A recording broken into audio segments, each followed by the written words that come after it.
Paz do Senhor, estamos mais um domingo juntos para nós estudarmos a Palavra de Deus. Nós hoje estamos iniciando um novo trimestre e o trimestre é baseado em estudos na carta de Paulo aos Efésios. E o tema da revista esse trimestre é a Igreja Eleita, redimida pelo sangue de Cristo e selada com o Espírito Santo da promessa. Serão 13 aulas que serão de crescimento, servirão de crescimento para todos nós, porque tratarão de doutrinas essenciais da nossa fé e de esperanças e de bênçãos que Deus tem nos alcançado, nos proporcionado através de Jesus Cristo. E eu tenho quase certeza, absoluta certeza, de que durante esse trimestre, a cada lição, a nossa postura, a nossa posição diante daquilo que veremos é de adorarmos a Deus, porque nós sempre estamos pedindo a Deus bênçãos, estamos sempre pedindo a Deus socorro, ajuda. Hoje a nação está unida nesse clamor a Deus, pedindo socorro, e isso é uma orientação divina para que façamos isso. Porém, quando a gente lê a carta aos Efésios, a gente percebe quão grandes bênçãos o Senhor já nos tem alcançado. Então a nossa postura diante disso tudo que veremos é de adorarmos a Deus, de louvarmos a Deus, agradecer a Ele pelas grandes bênçãos que Ele tem nos alcançado. Quero cumprimentar a todos os irmãos que estão chegando aí. Quero cumprimentar o irmão Aristides e a irmã Ernestina, o irmão Juarez e a irmã Lia também estão conosco. O irmão Cristiano Porto Garcia, o irmão Cristiano é lá de Não Me Toque, Deus abençoe, irmão Cristiano. O irmão Júnior e a irmã Juliana, aqui da congregação Tomé de Souza, o Ariel Souza, Deus abençoe Ariel. Também está conosco o Antônio Rodrigues, lá da cidade de Itaqui. Também está conosco Jefferson Severo. E também temos Lucas Costa, lá de Camboriú, Santa Catarina, está nos acompanhando. Que Deus abençoe os irmãos que vão chegando. Por gentileza, comentem de onde você está assistindo e, por gentileza, compartilhem em seus perfis essa live para que possamos atingir o maior número de pessoas, tá? Para que possamos alcançar o maior número de pessoas com o intuito de estudarmos a Palavra de Deus. Sabemos que nada acontece em uma nação, nada acontece na igreja, não existe nenhum tipo de avivamento que vai ocorrer se não for com princípios da Palavra de Deus, né? A gente, como pentecostal, gosta do avivamento e precisamos ter certeza, convicções, clareza do que é um verdadeiro avivamento. E o verdadeiro avivamento, ele parte sempre da palavra de Deus. Você vai ver que uma igreja, ela é uma igreja avivada quando a igreja ela está amando a palavra de Deus. Quando a igreja ela está desejosa por estudar, por conhecer, por ver as riquezas que tem na palavra de Deus, né? Então isso é um avivamento que ele é sim genuíno, né? Baseado na Bíblia Sagrada. Tá bom, meus irmãos? Quero aqui então convidar a todos para nós iniciarmos. Eu não sei se você está em casa nesse momento, né? Se você está jejuando, se você está tomando seu chimarrão, tomando seu café, enfim, que Deus abençoe a sua vida, a sua família. Está chegando também Helena Costa, a querida irmã Helena Costa, lá da cidade de Itaqui, juntamente com seu esposo, o irmão Gidiael, evangelista Gidiael. Eles, na verdade, estão residindo agora em Santana do Livramento. Deus abençoe a vida de vocês aí. Compartilhe essa live para que, juntos com demais irmãos, possamos estudar a palavra de Deus.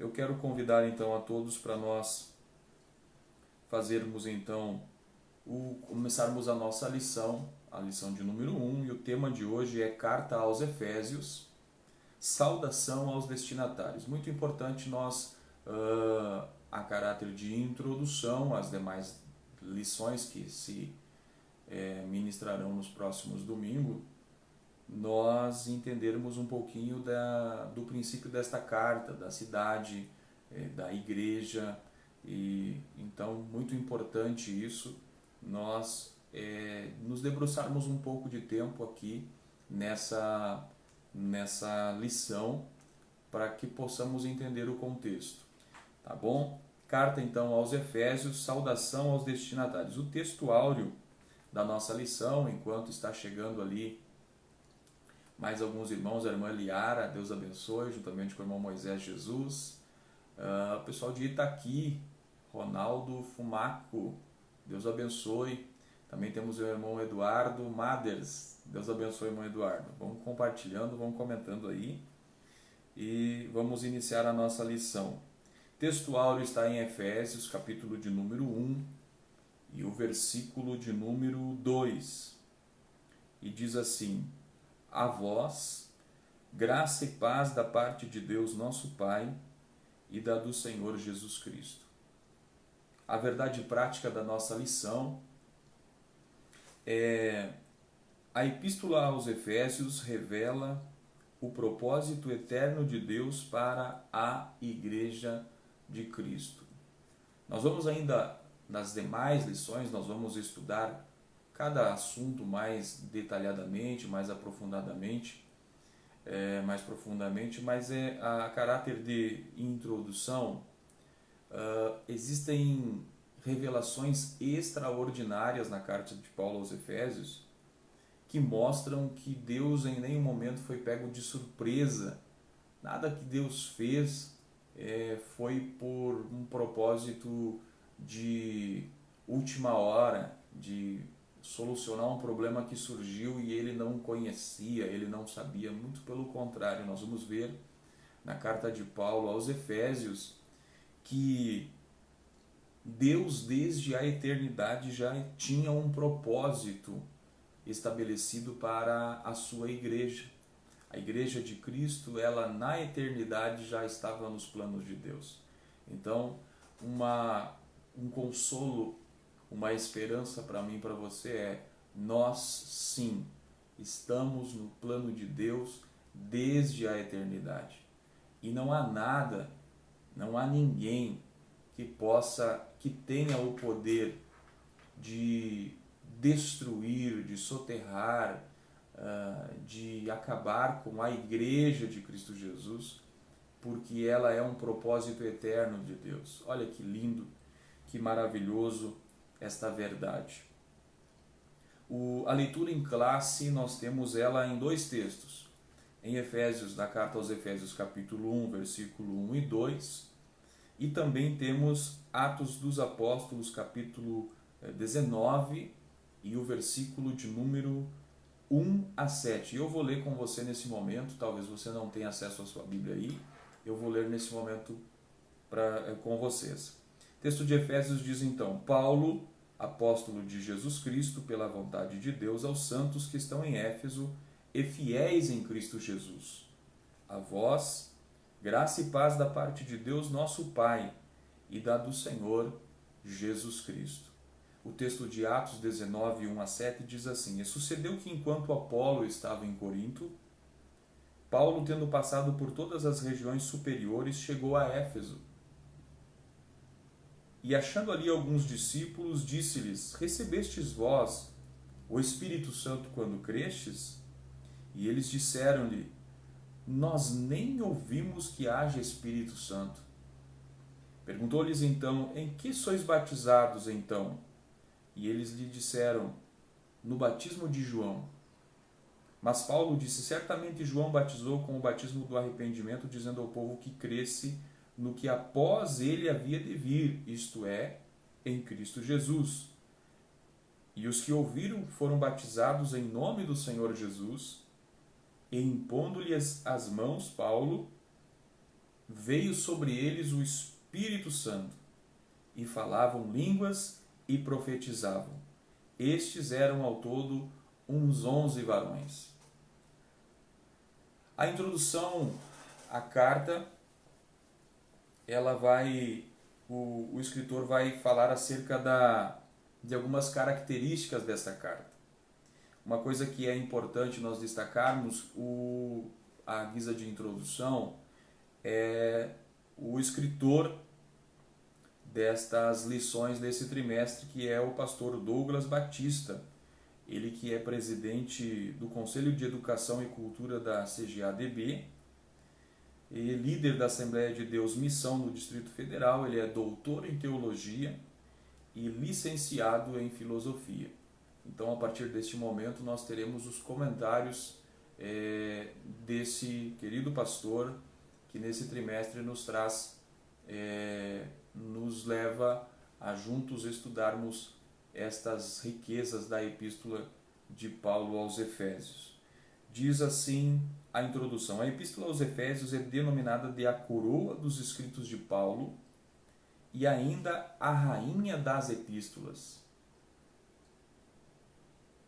Nela o propósito eterno de Deus para a igreja está revelada por meio de Cristo Jesus. Nesta lição estudaremos os aspectos, como já falei, introdutórios e as principais abordagens das doutrinas da epístola. Durante este estudo, o conteúdo da epístola deve nos levar à adoração a Deus e ao aperfeiçoamento da nossa vida cristã. Voltando sobre o resultado do estudo dessa epístola, realmente nos leva a adorar a Deus, porque a gente percebe, através desta epístola, quão grandes bênçãos o Senhor já tem nos alcançado. Tá certo? No tópico de número 1, nós teremos então o estudo da autoria e a data. Conforme o costume da época, o autor inicia a carta declarando sua identidade: Paulo, apóstolo de Jesus Cristo. Existem no meio teológico alguns teólogos que questionam acerca de algumas dúvidas com relação ao escrito ser originariamente escrito por Paulo. Mas eu entendo que qualquer argumento nesse momento é desnecessário, porque o próprio apóstolo ele se identifica aqui na carta, ele propriamente se coloca se apresentando usando uma característica que era de todos os seus escritos e também dos escritos das pessoas que escreviam naquele tempo. Era de comum procedimento a pessoa, quando começasse a escrever a sua carta, ela fazer uma breve apresentação. Então Paulo ele já se apresenta na carta. Então a questão de alguma dúvida se foi Paulo ou não foi, isso, passados os séculos, não é necessário criarmos dentro de nós essa dúvida, porque a palavra de Deus e a história da igreja acredita-se que sim, foi o apóstolo Paulo quem escreveu a sua carta, a carta aos Efésios. O apóstolo Paulo, ele que teve um encontro com Jesus lá no capítulo 9 de Atos dos Apóstolos, quando ele, em perseguição à igreja, estava indo a Damasco, e no caminho Jesus ressurreto, Jesus glorificado, se apresenta a ele, e ele vai ter aquele encontro com Jesus, se converte ao Evangelho e a partir daí ele se torna um proclamador do Evangelho. Quando Jesus se encontra com ele no caminho a Damasco, o interessante é que quando Jesus fala com ele, Jesus diz para ele: Saulo, Saulo, por que me persegues? E a gente percebe que ele não estava perseguindo num momento, em primeira instância, de forma primária, Jesus diretamente. Ele estava perseguindo a igreja de Jesus, os seguidores de Jesus. E o que é interessante é que Jesus, quando vai falar com Paulo, Jesus diz que ele não estava perseguindo primariamente, como ele pensava, a igreja de Cristo, mas estava perseguindo o próprio Cristo. Porque nas próximas lições, inclusive, nós vamos ver que Jesus é a cabeça da igreja e a igreja é o corpo de Cristo. Ou seja, a igreja tem uma união, uma unidade com Cristo, de forma que quando Cristo vai falar para Paulo sobre a sua perseguição, ele diz: você não está perseguindo a outros senão a mim diretamente. Olha que lindo. Jesus se encontra com ele lá na estrada de Damasco. E você vai ver que quando Paulo surge no livro de Atos dos Apóstolos, ele é reconhecido como Saulo, tá certo? Ele é reconhecido como Saulo e, dado alguns capítulos mais adiante, ele vai ser identificado como Paulo. E há um equívoco, especialmente dos nossos irmãos dos primórdios da igreja, com relação a essa interpretação de que Paulo teve o seu nome mudado quando ele se encontrou com Cristo, quando isso não é correto afirmar.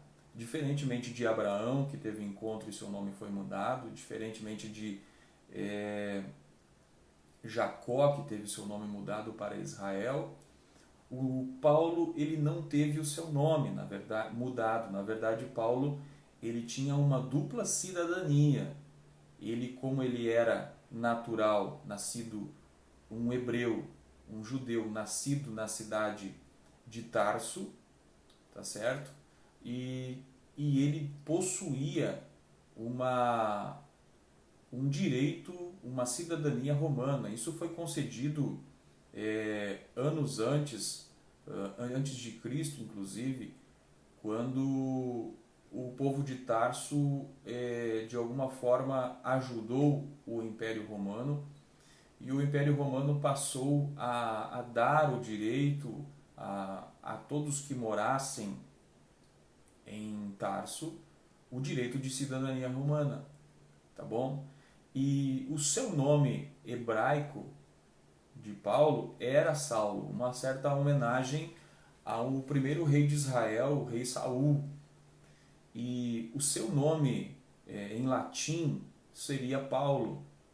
E o interessante é que, como Paulo teve a sua missão focada ao mundo gentil, não entre os judeus, apesar que a gente vai ver na sequência, primariamente ele sempre procurava uma sinagoga para evangelizar, mas ele foi chamado por Cristo para focar a sua propagação, a sua ministração aos gentios.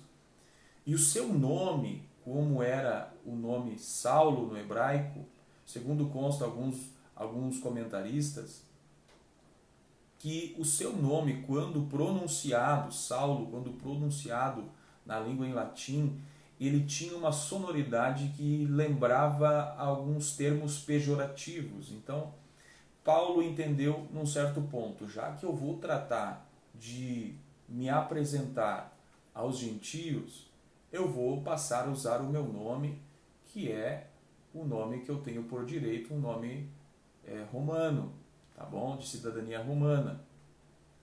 Então Paulo começa a ser conhecido na Bíblia como Paulo. Então Paulo não teve o seu nome mudado porque ele se encontrou com Cristo. Não é isso que a Bíblia Sagrada nos afirma, tá certo? Então inclusive existem hinos lindos, gloriosos, maravilhosos, antigos, que eles falam acerca dessa mudança, dessa transformação de nome, relacionando com a sua conversão. Então precisamos entender que Paulo tinha dois nomes, um hebraico e um latim, tá bom? Vamos conseguir prosseguir com a nossa lição. Ainda sobre a autoria aqui, o escritor vai falar acerca do que eu falei a respeito do nome de Paulo, tá? E o segundo subtópico, vamos falar sobre a assinatura apostólica. Nas 13 cartas de sua autoria, o apóstolo se identifica como Paulo, nunca como Saulo. Isso porque a gente já viu. Seu nome, como já expliquei, a sonoridade do seu nome Saulo, entre os gregos, entre o mundo de língua latina, de latim, ele poderia soar de forma que constrangesse o apóstolo Paulo, tá bom? Não seria bem visto. Então Paulo nunca se apresentou como Saulo, tá certo? Outro detalhe relevante, disse o escritor aqui, é a reivindicação de sua autoridade apostólica com a ressalva pela vontade de Deus. Observe uma coisa que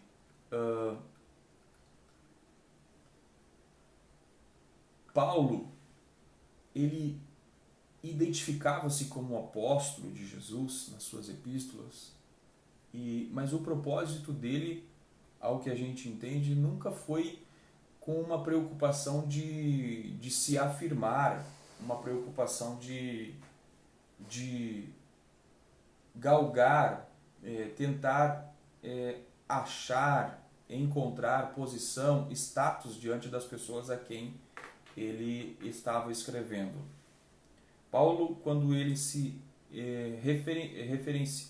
ele se referia a ele próprio como apóstolo de Jesus Cristo, segundo a vontade de Deus, não é que Paulo ele estivesse se exaltando, tá certo? Em nenhum momento Paulo utiliza-se desta expressão, Paulo, apóstolo de Jesus, para se exaltar, para buscar se firmar. Paulo ele não tinha um problema um problema mal resolvido na sua infância, tá? Paulo não tinha problemas de infância mal resolvida, de autoestima. Paulo não tinha um problema que lhe acompanhou durante a sua vida, e quando ele agora está diante de uma igreja em que ele exerce um poder sobre ela, Paulo ele não se refere como apóstolo por razão de se afirmar. Paulo era uma pessoa inclusive rica, segundo consta na história. Para ele ter estudado aos pés de Gamaliel como ele estudou, ele precisava ser uma pessoa de família de boa condição financeira. Então, Paulo ele não era uma pessoa pobre, tá certo? Paulo estudou na melhor escola que todo ser daqueles dias desejava estudar, que era na escola aos pés de Gamaliel, um grande mestre das Escrituras. Paulo foi crescendo, evoluindo, e ele galgou patamares na religião judaica que ele chegou a ser membro do Sinédrio. Paulo ele era um homem que tinha uma forte reputação no mundo onde ele vivia. Então, quando ele se converteu a Cristo, ele não tinha um problema de necessidade de se afirmar diante das pessoas, tá bom? Ele não tinha esse problema. Quando ele, na verdade, se apresenta em algumas cartas, como a carta de Paulo, a carta de Paulo a Romanos, carta de Paulo aos Filipenses, carta de Paulo a Tito, se eu não me equivoco, Paulo ele se apresenta como servo, e o termo ali é escravo, tá certo? Então, quando ele se apresenta como escravo, na verdade ele está até se humilhando. Paulo não tinha um problema de se apresentar como apóstolo por razões de status, para se exaltar. Muito pelo contrário, ele se apresentava dessa forma porque ele simplesmente tinha convicção da sua vocação, convicção da sua chamada. Ele, apóstolo de Jesus, escolhido desde o ventre da sua mãe, conforme ele vai dizer lá em Gálatas, capítulo de número 5 e o versículo de número 15, que desde o ventre da sua mãe, assim como o profeta Jeremias, ele havia sido escolhido para esta vocação, tá bom? Então, por isso que Paulo ele assina suas cartas como apóstolo de Jesus Cristo, tá certo? Muito bem. Vamos continuar aqui.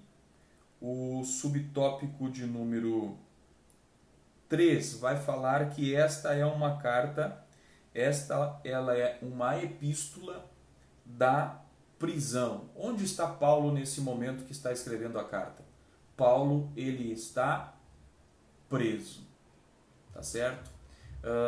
Essa epístola, conforme diz o comentarista aqui, o pastor, ele fala que a epístola foi escrita no período em que Paulo se encontrava preso em Roma, tá certo? Interessante que ele se identifica como o prisioneiro de Jesus Cristo, o preso do Senhor, o embaixador em cadeias, alguém que está, de alguma maneira, limitado.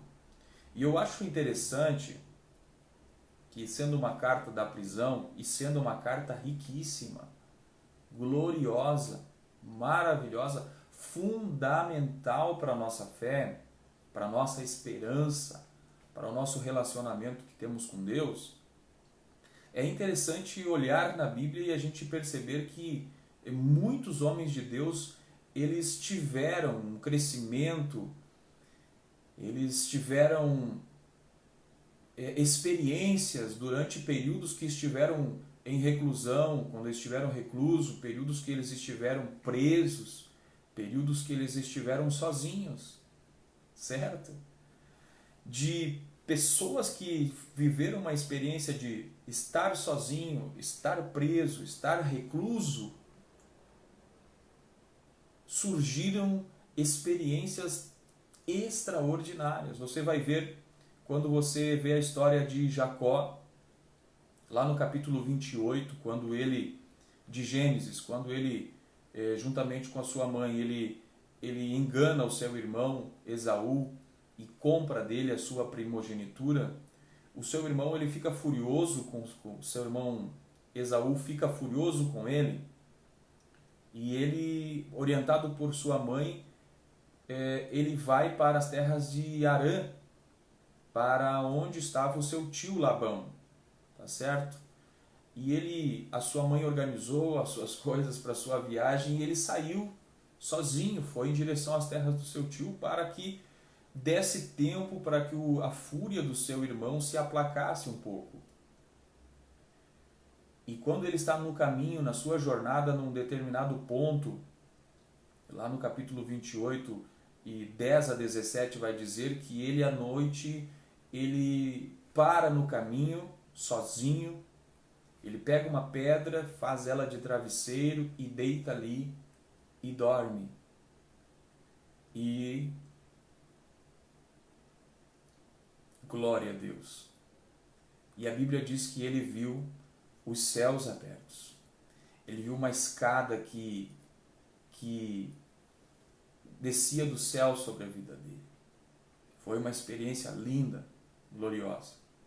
Esse mesmo Jacó, quando ele fica por anos na terra de seu tio, e ele está voltando agora e ele vai se reencontrar com o seu irmão, ele pede para que a sua família fique um pouco atrás e ele vai na frente para ter ele direto, com ele sozinho ter um encontro com seu irmão. Enquanto ele está se deslocando, o texto sagrado vai dizer que ele tem um encontro com o anjo do Senhor naquele caminho. E o Senhor apareceu a ele. E ele teve uma experiência extraordinária, que ele teve o privilégio de lutar com o anjo. Aleluia! Ele lutou com o anjo do Senhor que lhe apareceu. E no diálogo que ele tem com o anjo, ele fala quem ele é, e o anjo diz a ele: hoje você não vai ser mais chamado de Jacó, você vai ser chamado Israel. A vida dele foi mudada enquanto ele estava sozinho. O apóstolo João, que estava preso na ilha de Patmos, já idoso, avançado em idade, ele está lá preso, recluso, sozinho. E lá o Senhor Jesus apresenta-se para ele com uma glória maravilhosa. E no capítulo 1 de Apocalipse, e versículos 1 a 17, se eu não me engano, os primeiros versículos do capítulo 1, vai falar que Jesus apareceu para ele quando ele estava na ilha de Patmos. Aleluia! E na Bíblia a gente encontra outras pessoas que também tiveram experiências com o Senhor. O próprio apóstolo Paulo, ele vai falar que as experiências, o resultado que as suas prisões lhe deram, foram de vitórias. Paulo sempre, apesar de estar preso, sempre teve isso como um trampolim para atingir alguma coisa no reino de Deus. Isso é lindo, e ele vai dizer aqui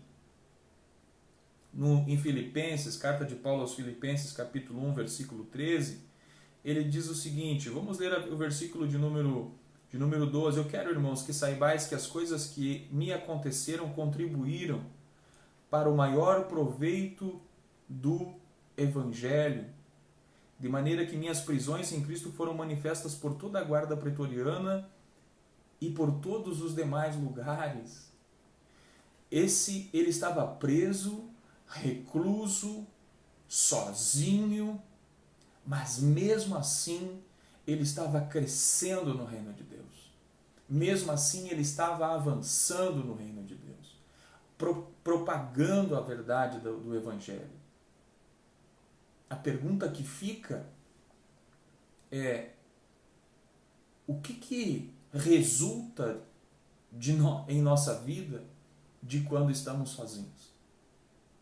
O que resulta de minha vida, da sua vida, quando você está sozinho? Quando você está recluso? Quando você está confinado? Quando você está de quarentena?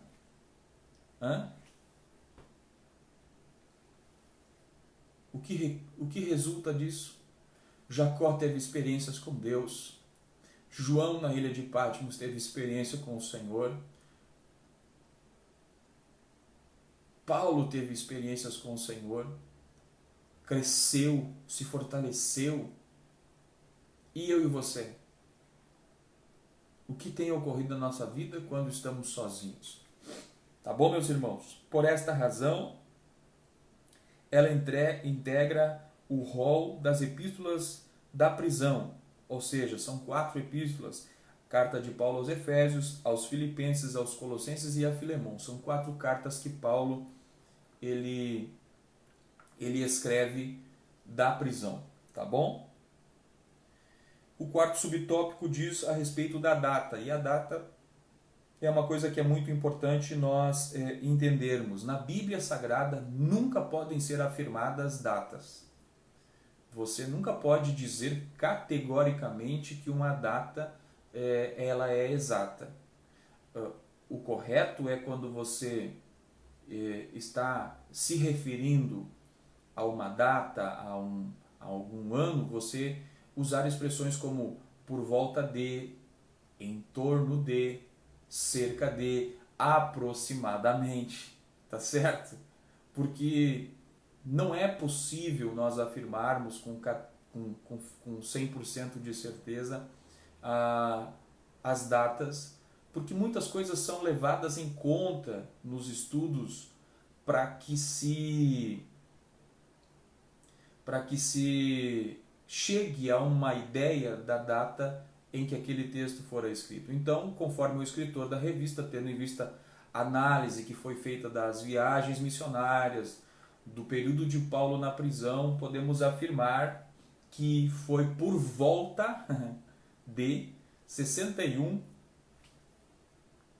e 62, entre 61 e 62 depois de Cristo, que esta carta ela foi escrita. Tá bom, meus irmãos? Então, resumindo esse primeiro subtópico, o apóstolo Paulo ele é o autor da carta aos Efésios. A sua data e autoria se dá por volta dos anos 61 e 62 depois de Cristo, durante a sua prisão em Roma. Tá bom, meus irmãos? Os irmãos estão aí? Que Deus abençoe os irmãos. Vamos continuar aqui então acerca da cidade de Éfeso, o destinatário. Essa cidade, ela foi... Então, o segundo subtópico é destinatários, primeiro subtópico é a cidade de Éfeso, tá bom? Fundada por volta de 1050 anos de Cristo, tornou-se um centro político e comercial. Era comercial e religioso da Ásia Menor, atual país da Turquia, tá? Hoje você procura no YouTube a cidade de Éfeso, ainda existe algumas ruínas daquela cidade que ela era maravilhosa, era uma riqueza extraordinária ali. A gente vai ver na sequência aqui, tá? Mas se você quiser conhecer como era, sim, existe até vídeos que fazem uma reconstrução como era a rua principal de Éfeso, quando as pessoas desciam dos navios. Tinha uma rua que ela era toda de mármore e ela tinha colunas de fora a fora nas suas laterais, colunas de mármore também. Era uma riqueza, uma cidade extraordinária. A sua rua principal, como diz aqui, ó, era uma cidade litorânea, cujo porto desaguava no mar Egeu. Sua rua principal era pavimentada em mármore com colunas trabalhadas em ambos os lados. Tá? Era considerada uma metrópole. Tinha cerca de 500 mil habitantes. Pensa 500 mil habitantes naquele tempo numa cidade, irmãos. Era uma cidade enorme.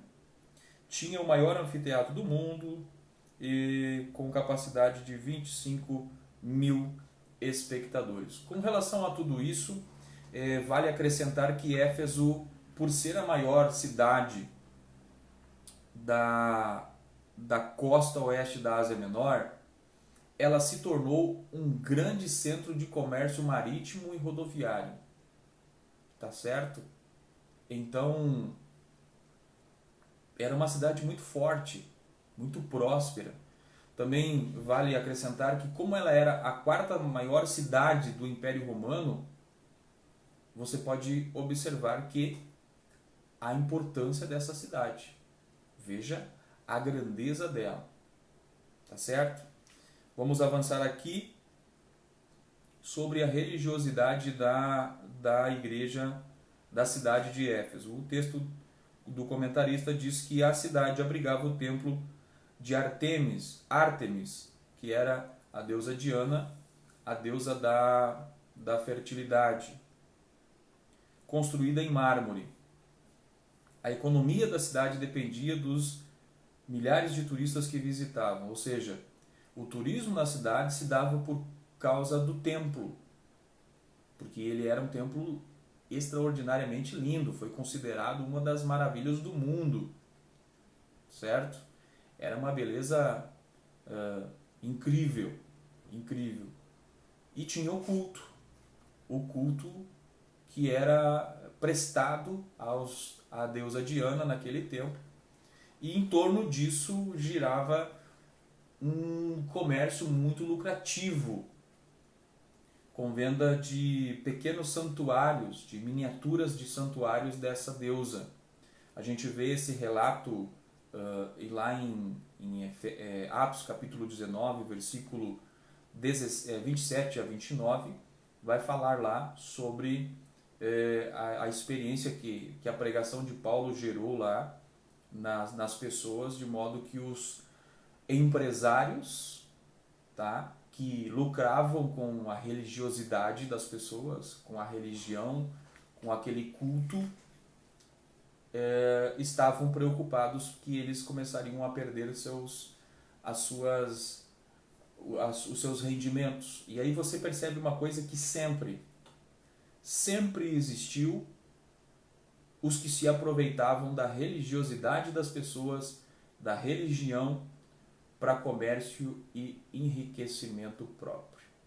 Isso é milenar. Mas Deus, ele está num trono. E do seu trono ele vê todas as coisas. Aquele império, aquela cidade, ela por várias vezes foi destruída, reconstruída, o templo também, até que certo dia foi destruído e nunca mais se reergueu. Tá certo? Deus é um Deus que está no trono, tá bom? Glória a Jesus por isso. Vamos à igreja de Éfeso. Paulo evangelizou a cidade e seus arredores durante 3 anos. A Bíblia narra lá em Atos capítulo 19 e o versículo 1 em diante, que inclusive nós fizemos leitura na nossa leitura em classe, que Paulo ele vai chegar na cidade de Éfeso na sua segunda viagem missionária. Paulo fez no total 3 viagens missionárias, tá certo? Na primeira ele foi com Barnabé e João Marcos, na segunda ele foi com Silas, tá certo? Que aí tem aquela experiência de Paulo e Silas na prisão, né? Que eles cantaram e louvaram, outra experiência, né? De quem estava recluso e teve experiência nesse período, tá bom? Então foi na sua segunda viagem missionária que Paulo ele chega na cidade de Éfeso, uma grande metrópole. Você tenta imaginar agora aí a cidade grande e você chegar, uma pessoa simples. Os comentaristas vão comentar acerca das características físicas do apóstolo Paulo. Eu acho que não é relevante nesse momento nós considerarmos, mas uma pessoa simples, tá? E ele chega lá e o que é lindo é que ele foi extremamente usado pelo Espírito Santo naquela cidade.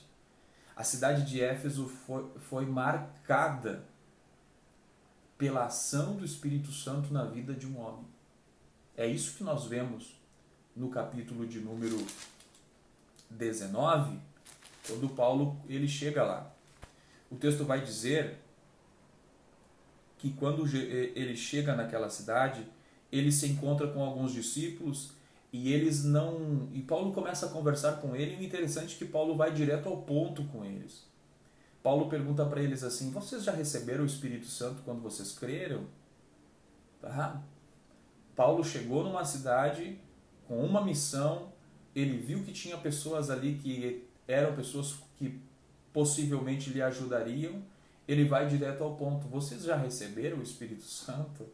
Olha que interessante que para Paulo a experiência do revestimento do Espírito Santo era fundamental para todo cristão. Quando ele chegou ali, eram 11 pessoas que ainda não tinham tido essa experiência do revestimento do Espírito. E ele não se conformou com aquilo. Vamos trabalhar nisso para que vocês sejam revestidos também. Olha que lindo. E Paulo entendeu que eles não teriam condição não poderiam influenciar uma cidade de tamanha grandeza, tamanho grau de pecaminosidade e de vaidade, se eles não tivessem revestidos do Espírito Santo. Aí eu faço uma pergunta para você: você conhece essa realidade de uma sociedade que vive na vaidade, que vive no pecado, que vive no erro e que precisa ser mudada, influenciada? Você reconhece essa realidade? Você reconhece a necessidade de estar cheio do Espírito Santo para ser usado por Deus nessa sociedade?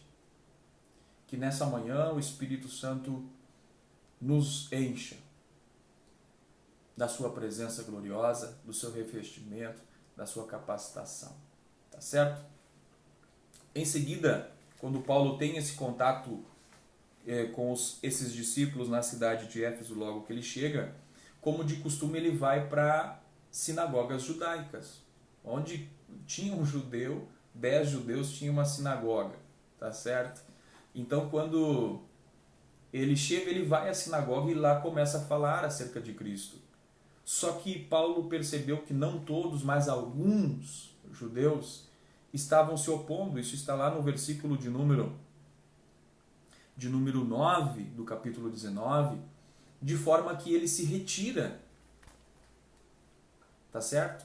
Ele se retira da sinagoga e não mais vai lá anunciar. Não foram todos os judeus que não creram na pregação de Paulo e que se opuseram a ele, foram alguns, provavelmente muitos continuaram lhe seguindo, porque Paulo, então ele sai dali e a Bíblia vai dizer que agora ele aluga um lugar que é a escola de Tirano, e ali ele vai proclamar a palavra de Deus. E isso aqui a gente aprende duas coisas. Primeiro, o próprio Cristo está conduzindo o apóstolo para a sua chamada, que é a proclamação para os gentios. Segunda coisa, essa semana eu vi um jovem que ele trabalha com design e publicação para a igreja, e ele postou na internet uma montagem dizendo assim: pastores em 2010, a internet é do diabo. E aí ele colocou uma segunda linha dizendo: pastores em 2020, irmãos, lhe aguardamos no culto online. Você vê, é engraçado, não é verdade? Mas é uma verdade, tá bom? É isso que Paulo ele teve que fazer quando ele começou ali e não deu certo. Ele precisou se reinventar.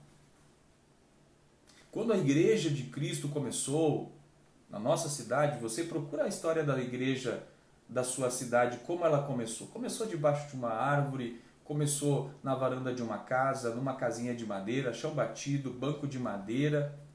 E hoje? Hoje temos bancos estofados, temos ar-condicionado, temos uma ótima iluminação, um sistema de som bom, tá certo? Por quê?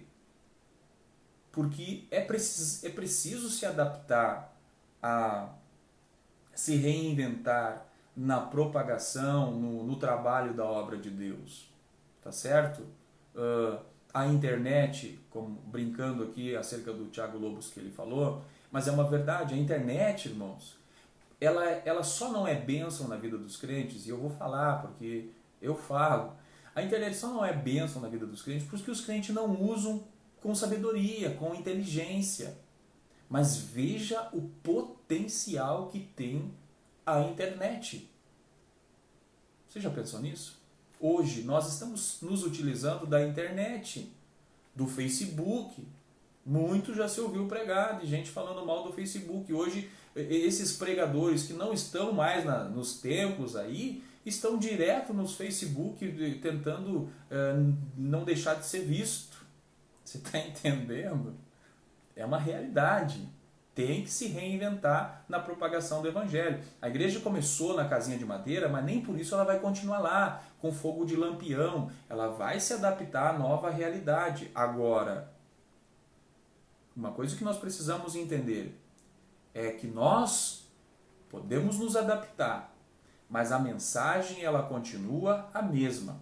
Dá para dar um glória a Deus aí, irmão? A mensagem continua a mesma. Mudamos os métodos mudamos as formas, tá bom? Usamos microfone, né? Usamos internet, mas a mensagem é a mesma, tá bom? Jesus também foi assim, irmãos. Jesus, quando ele começou o seu ministério, ele começou nas sinagogas. Ele ia lá, Ele tinha oportunidade, ele falava. Quando a sinagoga fechou as portas para ele, ele foi para a beira dos rios. Olha isso, irmão. É se reinventar. É usar de sabedoria. E a minha palavra para você nesse momento é: use de sabedoria enquanto você está usando a internet, irmão. Não seja aquela pessoa que replica tudo o que vê, tudo o que falam, tudo o que você recebe. Escute, a internet, você precisa saber uma coisa: nem tudo que está na internet é verdade, tá bom? Você já deve ter ouvido falar fake news, tá? Então, existem muitas coisas que não são verdades, tem muitas coisas que não são corretas na internet. Porém, você está entendendo? Porém, precisamos ter sabedoria e usar isso com um propósito de anunciar o reino de Deus. Eu queria só imaginar como seria Paulo se tivesse acesso aos recursos que nós tivemos. Porque quando Paulo chegou lá, ele bagunçou a cidade. Sabe o que ele fez, irmão? Ele complicou, ele alterou o sistema econômico da cidade. O capítulo 19 vai dizer que um dos responsáveis ali pela fabricação e comercialização das miniaturas do culto à deusa Diana, que era Demétrio, ele se reúne com uma multidão lá e vão debater acerca daquilo que está acontecendo ali. Que coisa incrível! Porque eles sentiram que com a pregação de Paulo eles já não estavam mais vendendo os ídolos deles. Com a pregação de Paulo muitos tinham abandonado os cultos nos templos. Meu Deus! Um homem e uma mulher cheio do Espírito Santo, com a sabedoria do céu, nas mãos de Deus, tem poder para influenciar uma cidade. Meu Deus! Que Deus tenha misericórdia de nós, irmãos. Que nós possamos usar de sabedoria e nos entregar mais nas mãos de Deus. Aqui continua dizendo, o escritor dizendo que alguns judeus ali então resistiram ele e ele foi então para pregar na escola de... Acabei de falar o nome do rapaz e eu esqueci, do Tirano. Tá? Foi para a escola do Tirano. E lá ele foi, e assim se criou a igreja propriamente em Éfeso, né? Lindo demais. Aqui o escritor ele fala que além de Paulo ter pastoreado a igreja, ele ficou lá por 3 anos, cerca disso. Além disso, Apolo, Áquila e Priscila também haviam ministrados lá, mas Timóteo ele foi pastorear a igreja em Éfeso, e segundo consta a história, o apóstolo João também esteve em Éfeso pastoreando a igreja, e segundo consta a história, inclusive, ele estava com a mãe de Jesus, quando Jesus lá na cruz diz: mulher, eis aí teu filho, filho, eis aí tua mãe, né? Aquele episódio em que Jesus está na cruz sendo crucificado. Tá bom, meus irmãos? Vamos continuar aqui. O subtópico, então, do tópico 2, que é a saudação epistolar. Diz assim: a saudação é a mais breve dentre todos os escritos de Paulo. Ele se dirige aos santos e fiéis em Cristo. Irmãos, nós já falamos um pouco sobre a religiosidade. Eu não entrei em muitos detalhes do culto da deusa Diana, mas era uma depravação absurda naqueles templos, tá? Era uma perdição terrível daquelas pessoas. E percebe que as pessoas que estão se convertendo ao Evangelho vêm de lá. Vêm de uma vida desregrada. Vêm de uma vida de impureza, de contaminação com toda série de afrontas a Deus. Aí você percebe que Paulo está escrevendo para essas pessoas agora. Tá bom? Porque agora Paulo havia fundado a sua igreja e ele havia se despedido deles e tinha ido embora. Aí Paulo depois ele vai para a sua terceira viagem missionária, e aí é que ele vai ser preso em Jerusalém, e ele vai passar 2 anos preso em Cesareia, e depois ele vai para Roma, de onde ele escreve essa carta, e aí ele vai ser morto, né? Mas percebe então que ele está escrevendo agora para aquela igreja que ele ajudou se formar, aquela igreja que ele ajudou construir tijolinhos por tijolinhos. Eu estou falando da igreja espiritual de Jesus. Tá? O interessante é que ele escreve para esses irmãos que haviam saído daquele meio de pecaminosidade, de pecado, e quando ele vai saudar esses irmãos na sua carta, isso é lindo demais, irmãos.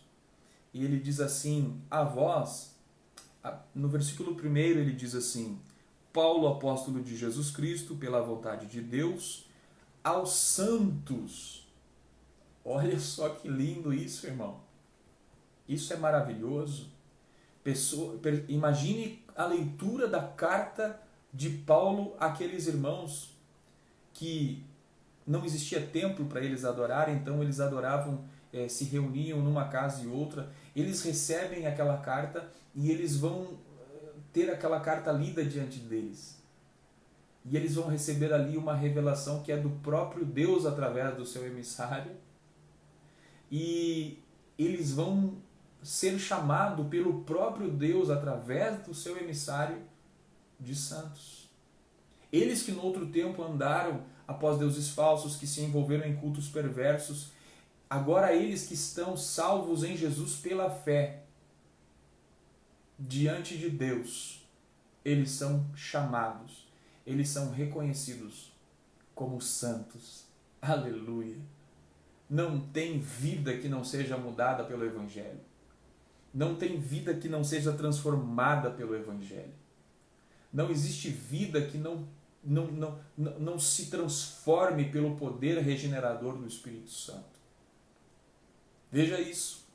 Eles eram santos que estavam em Éfeso, e esses santos aqui não é um sentido de que eles não tinham pecado. Como nós falamos no trimestre passado, a questão da santificação, do ser santo diante de Deus, existem dois aspectos. O primeiro é posicional, ou seja, quando nós somos regenerados, nós passamos a estar numa posição de santo diante de Deus. Nós que no outro tempo andávamos em pecado, agora somos santos diante de Deus. E também santos porque estamos em processo de santificação, tá certo? Então eles agora não estão mais naquela vida desregrada. Diante de Deus eles são santos, tá certo? E também eles vai dizer fiéis em Cristo. E eles estão aonde? Eles estão em Éfeso. O que é interessante é o seguinte, que eles não têm apenas um endereço da cidade de Éfeso. Olha só que interessante, o texto diz assim, aos santos que estão em Éfeso e fiéis em Cristo, ou seja, que eles estão em Cristo, tá certo? Eles estão naquela sociedade, mas apesar de viverem em Éfeso, apesar de pagarem seus impostos, apesar de fazer compras no mercado, apesar de comprar e vender, eles são santos. E eles agora não estão mais na velha vida, eles estão numa nova vida em Cristo Jesus. Tá bom, meus irmãos? Vamos continuar aqui. Ele continua dizendo aqui, o escritor, ele se dirige aos santos e fiéis em Cristo Jesus, isto é, aqueles que foram separados e consagrados para a propriedade exclusiva de Deus. Paulo os cumprimenta com as palavras graça e paz. Paulo aqui ele usa dois termos, dois votos faz um voto de bênção utilizando-se de dois termos, e o primeiro é graça, que abrange toda a obra de salvação em Jesus, tá bom? eles são salvos em Jesus. Então eles são alvos dessa graça. Eles são alvos dessa transformação que a graça proporciona para o ser humano. Por isso, graça e paz, ele refere-se à restauração abrangente que ela é feita por meio de Cristo. O texto do Antigo Testamento vai dizer que os vossos pecados fazem de separação entre vós e o vosso Deus, ou seja, e agora em Cristo Jesus, eles podem desfrutar a paz de Deus. E a paz, ela tem vários aspectos, né, irmão?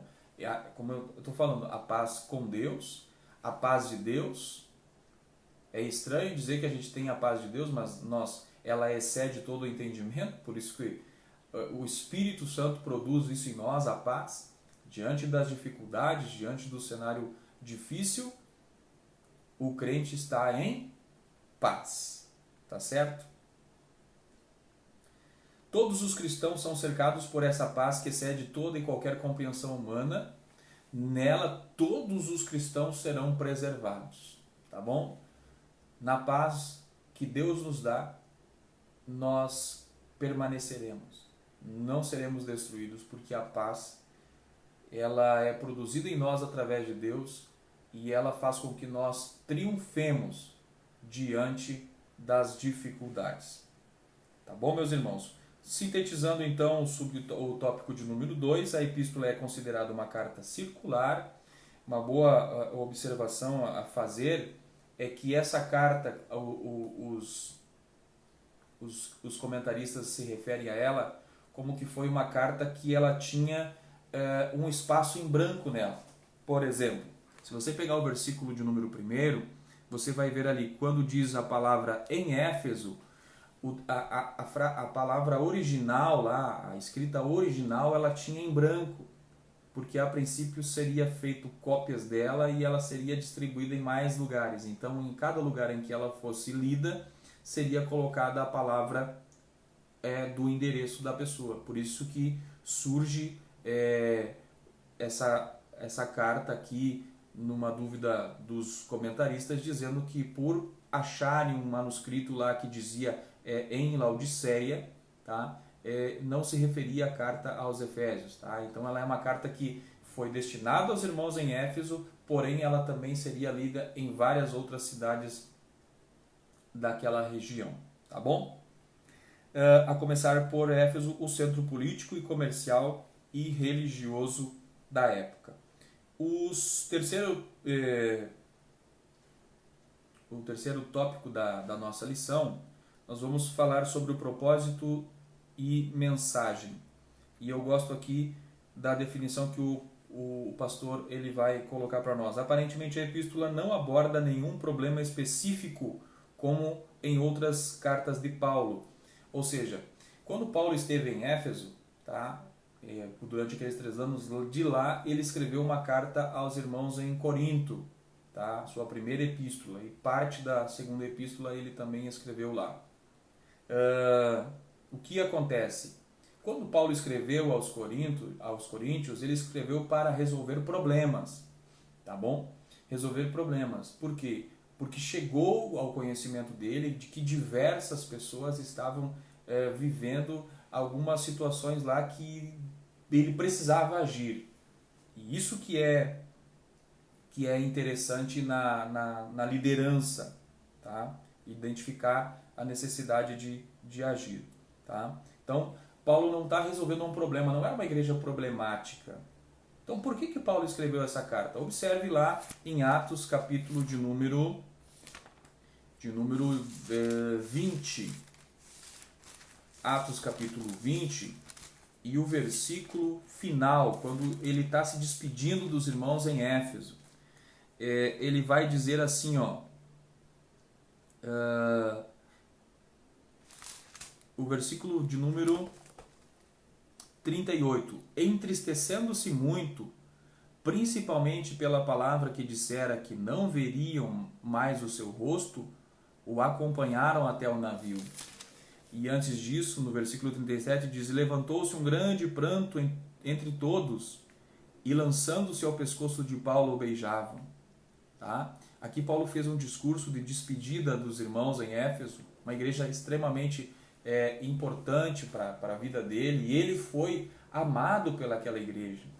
Então, quando Paulo ele sai na sua terceira viagem missionária, ele está preso e ele percebe que de lá ele não vai sair, ele não poderia deixar de escrever para sua amada igreja que estava em Éfeso. Ele não podia deixar de escrever sobre as riquezas que nós encontramos nessa carta, da esperança, dela ter sido escolhida desde antes da fundação do mundo, do privilégio que tem de ser salvo por meio da graça, não por meio de obras, da necessidade de estar revestida das armaduras de Deus para enfrentar os maus momentos, a guerra espiritual em que nós estamos inseridos, explicar para eles que eles não estão apenas num endereço mais, eles estão vivendo numa dimensão diferente, eles estão nas regiões celestiais com Cristo. Paulo não podia deixar de escrever. Ele não escreveu primariamente para resolver problema. Escreveu porque ele sentiu que precisava orientar aquela igreja que nunca mais veria o seu rosto. E com isso, lógico, ele vai tratar de alguns assuntos que era concernente à cultura daqueles dias. Por quê? Porque as pessoas vieram de uma cultura de adoração, de culto, de convicções, de expectativas e de esperanças, e Paulo precisava, com isso, através do seu escrito, trabalhar esses assuntos. Como diz aqui o escritor, por exemplo, havia novos convertidos que vinham do mundo helênico e praticavam religiões de mistérios e magia, mas que agora se reuniam com os santos em Éfeso. Não por acaso, o apóstolo Paulo mostra àqueles crentes que Cristo está no controle do universo inteiro. Tá certo?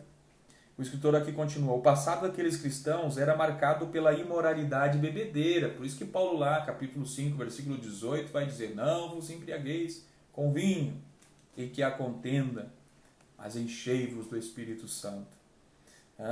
Mas eles então eram marcados pela imoralidade e bebedeiras, mas uma vez salvos pela graça, eles deveriam adotar um novo estilo de vida, que é o que Paulo chama de viver a novidade de vida.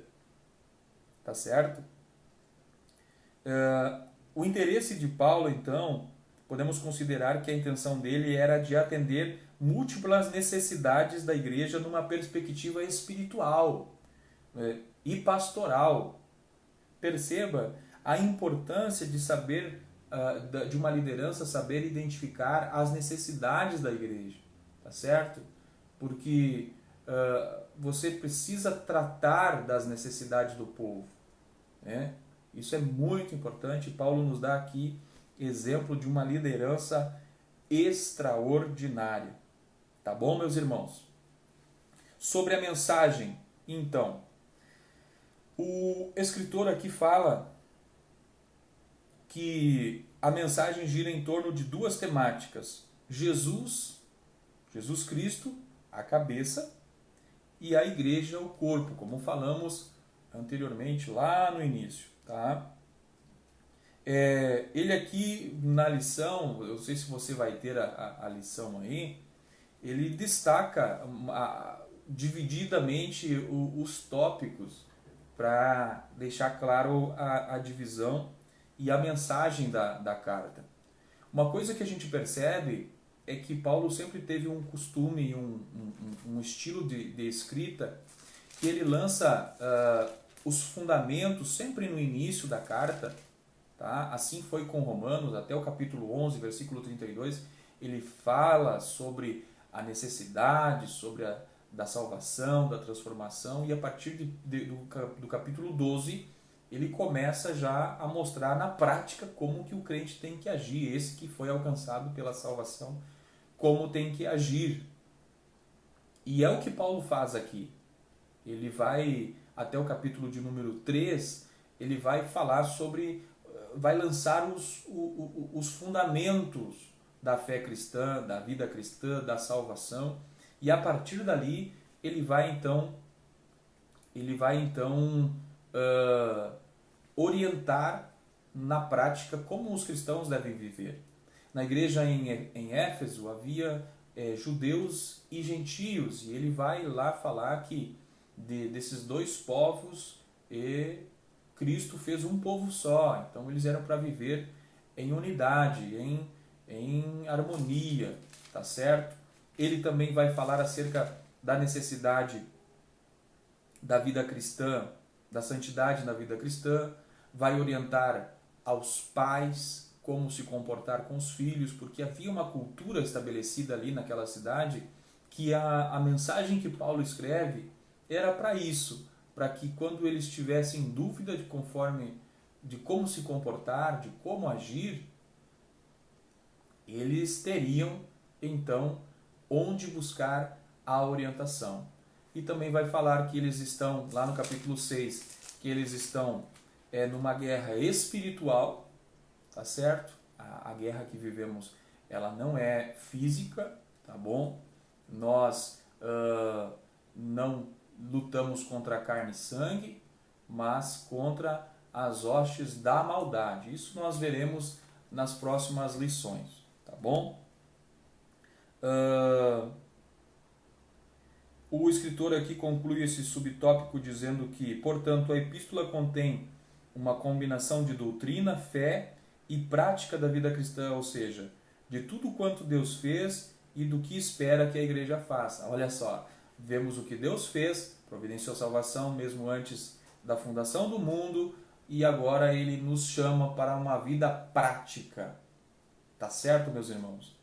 Chegamos à conclusão, e a conclusão, o nosso escritor, ele diz o seguinte: a epístola revela um elaborado resumo da salvação e suas implicações para a vida cristã, ou seja, foi salvo, isso implica em algumas atitudes, tá certo?